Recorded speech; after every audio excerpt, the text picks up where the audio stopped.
Le Parlement de la République du Congo a adopté en séance plénière le projet de loi portant un nouveau code minier le 8 avril 2026, marquant une étape décisive dans la modernisation du cadre juridique du secteur des ressources minérales. Ce vote intervient après l'approbation du texte par le gouvernement en Conseil des ministres en novembre 2025 qui visait à renforcer la gouvernance, la transparence, la participation de l'État et l'attractivité des investissements dans le secteur.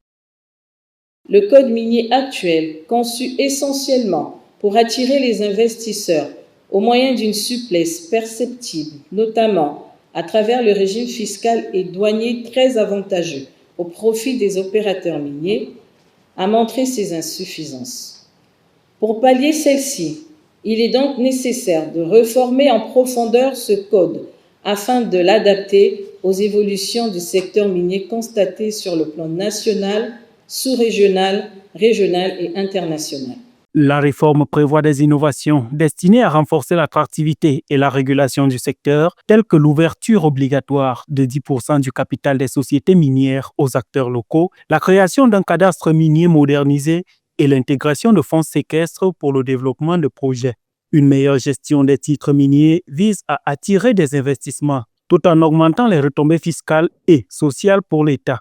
Ces mesures s'inscrivent dans une perspective régionale répondant aux normes de la communauté économique et monétaire de l'Afrique centrale. La Société nationale des mines solides à créer sera dénommée Société générale des mines du Congo, en sigle SOGEMCO. Il s'agira, à l'instar de la SNPC, d'un instrument stratégique de souveraineté économique.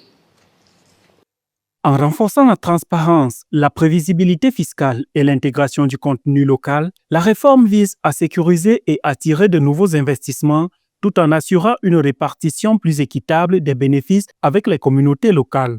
Selon le rapport Initiative pour la transparence dans les industries extractives 2023, le secteur extractif de la République du Congo représentait en 2023 environ 53% du produit intérieur brut, 66% des recettes publiques et 72% des exportations, soulignant l'importance du pétrole et du minier dans l'économie. Le gouvernement vise la diversification économique, la transformation locale des ressources et une meilleure attractivité des investissements miniers via transparence et réforme du cadre légal.